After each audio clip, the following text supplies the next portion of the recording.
রাশেদ তার শ্বশুরমশাইকে বাড়ি থেকে তাড়িয়ে দেওয়ার জন্য পাশাপাশি বসে থাকা অবস্থায় শ্বশুরের মাথায় সজোরে একটা থাপ্পড় মেরেই নিজেকে গুটিসুটি করে রাখে। আর তখনই শ্বশুরমশাই চিৎকার করে বলে, কে কে মেরেছে কে?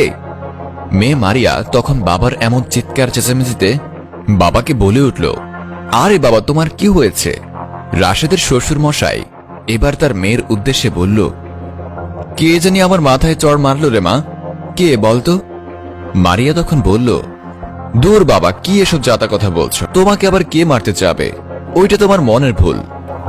রাশেদের শ্বশুরমশাই এবার তার জামাইয়ের দিকে তাকিয়ে বলল, জামাই বাবা, তুমি মেরেছ নাকি? রাশেদ তখন বলল, আরে কি বলছেন বাবা, আমি কেন আপনাকে মারতে যাব? মারিয়া, রুমে চলো তো, বাবার মনে হয় এখন একটু রেস্টে থাকা প্রয়োজন। কথাটি বলেই রাশেদ তখন তার স্ত্রী মারিয়াকে নিয়ে ঘর থেকে বের হয়ে আসে। সেদিন মধ্যরাতেই রাশেদ তার শ্বশুরকে ভূতের ভয় দেখানোর জন্য তার স্ত্রীর বোরকা পরে তার শ্বশুরমশাই রুমে এসে তাকে ডাকতেই শ্বশুরমশাই ঘুম থেকে উঠে বলল, ও তার মানে তুই আমাকে তখন থাপ্পড় মেরেছিস? শালা বদমাস জিন, তোর আমি শাস্তি দিচ্ছি। জানিস না তো আমি কে? গ্রামের বিখ্যাত কবিরাজ আমি। কথাটি বলেই শ্বশুরমশাই তখন তার হাতটি ধরতেই রাশেদ ওই উল্টো ভয় পেয়ে সেদিন ঘর থেকে বের হয়ে যায়। সময় এমনিভাবেই গড়াতে থাকে। রাশেদ তার শ্বশুরমশাইকে বাড়ি থেকে তাড়াতে না পেরে একটা সময় হতাশ হয়ে পড়ে। তবে একদিন মারিয়ার বাবা নিজে থেকে তার মেয়ের কাছে এসে মারিয়াকে বলল, মারে, অনেকদিন তো হলো, এবার চলে যাই। এমন সময় তার মেয়ে বলে উঠল, কি বলছো বাবা? এই তো তুমি মাত্র আমার বাড়ি থেকে এলে, আসতে না আসতে কি এমন হলো যে এখনই তোমাকে যেতে হবে বলো তো?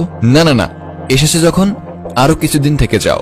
মেয়ের এমন কথা শুনে শ্বশুরমশাই তখন বলল, না রে, এসব বলিস না, আমার আসা তো মাসখানেক তো পার হয়ে গেল। বাবা মেয়ের এমন কথা শুনে রাশেদ বিরক্ত হয়ে বলল, মারিয়া, এত কথা বলো কিসের জন্য বুঝি না। বাবা তো বলল তার যেতে হবে, ওনাকে যেতে দাও, হয়তো কোনো সমস্যা বাড়িতে। শ্বশুরমশাই তখন বলল, হরে মা, জামাই তো ঠিক কইছে, বাড়িতে অনেক সমস্যা, আমাকে যেতেই হবে। মেয়ে বলল, না বাবা, তুমি যাই বলো না কেন, আমি তোমাকে যেতে দেব না। মেয়ের বাড়ি এসেছে যখন আর কয়েকদিন থেকে যেতেই হবে, এই আমি বলে দিলাম। বাবা মেয়ের এমন ন্যাকামি কাহিনী দেখে রাশেদ প্রচন্ড রেগে সেখান থেকে চলে যায়। রাশেদ চলে যাওয়ায় তার শ্বশুরমশাই তখন বলল, মারে, তুই অনেক ছোট, তুই বুঝবে না। মেয়ের বাসায় এতদিন থাকলে লোকে নানান কথা বলবে, আর জামাইও মনে হয় চায় না আমি এই বাসায় থাকি, তার থেকে ভালো আমি চলে যাই। মেয়ে তখন বলল, বাবা, তুমি এইসব ভেবে না তো, তোমার জামাই এরকম না, আমি রাশেদকে ভালোভাবেই চিনি। পরদিন সকালবেলায় রাশেদ তার শ্বশুরমশাইকে বাড়ির সোফায় বসে থাকতে দেখে বেশ রেগে বলল, আচ্ছা বাবা, আপনার কি লজ্জা শরম বলতে কিছু নেই? এতদিন জামাইয়ের বাড়িতে যে পড়ে পড়ে খাচ্ছেন, মানুষ বাহিরে কি বলছে আমায়, আমি বুঝি না, আমার সংসারটা কি নষ্ট করার জন্য আসছেন? তার শ্বশুরমশাই তখন বলল, বাবা, আমি গতকালকে যেতে ধরেছিলাম, কিন্তু মারিয়া আমাকে যেতে দেয়নি। আজকে আমি চলে যাব বাবা, তুমি একটু শান্ত হও বাবা, মারিয়া জানতে পারলে অনেক কষ্ট পাবে। শ্বশুরের মুখে এমন কথা শুনে রাশেদ বলে উঠল, ঠিক আছে, কিন্তু আজকেও যদি আপনাকে যেতে না দেখি তাহলে ঘাড় ধাক্কা দিয়ে বাড়ি থেকে বের করে দিব, এই আমি বলে দিলাম। কথাটি শোনা মাত্র শ্বশুরমশাইয়ের চোখ দিয়ে ঝরঝর করে পানি পড়তে লাগলো। সে যদি জানতো জামাইয়ের মুখে একদিন তাকে এমন কথা শুনতে হবে, তাহলে সে কখনোই এই বাড়িতে থাকতো না। তাৎক্ষণিক মারিয়ার রুমে এসে রাশেদের গালে জোরে একটা থাপ্পড় মেরে বলল, আজকে কেন বাবা, এখনই চলে যাবে, সাথে আমিও চলে যাব। তোর মতো সাধু রূপে থাকা জঘন্য মানুষের সাথে আমি সংসার করতে পারবো না। যে আমার বাবাকে ঘাড় ধাক্কা দিয়ে বের করে দিতে চায়, তার সাথে আবার কিসের সংসার? কথাটি বলেই মারিয়া তার বাবাকে নিয়ে বাড়ি থেকে বের হয়ে যায়।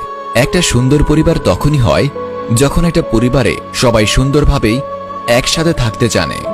প্রতিহিংসা আর অহংকার মানুষকে যে একেবারেই ধ্বংসের মুখে নিয়ে যায়, কথাটি একেবারেই সত্যি। কেননা পৃথিবীতে আমাদের যত অভাব, অভিযোগ, সুখ, আহ্লাদ, তার বেশিরভাগই বাবার কাছে। তিনি নিরন্তর অনুপ্রেরণার উৎস, তিনি পথ প্রদর্শক। তার হাত ধরে চেনা যায় পৃথিবীটাকে। বাবাদের কোনো শ্রেণী বিভাগ নেই। নিজের বাবা যেমন, তেমনি শ্বশুরমশাইও এক প্রকার বাবাই। আর বিপদে আপদে তিনি সবার আগে এগিয়ে এসে সামাল দেন।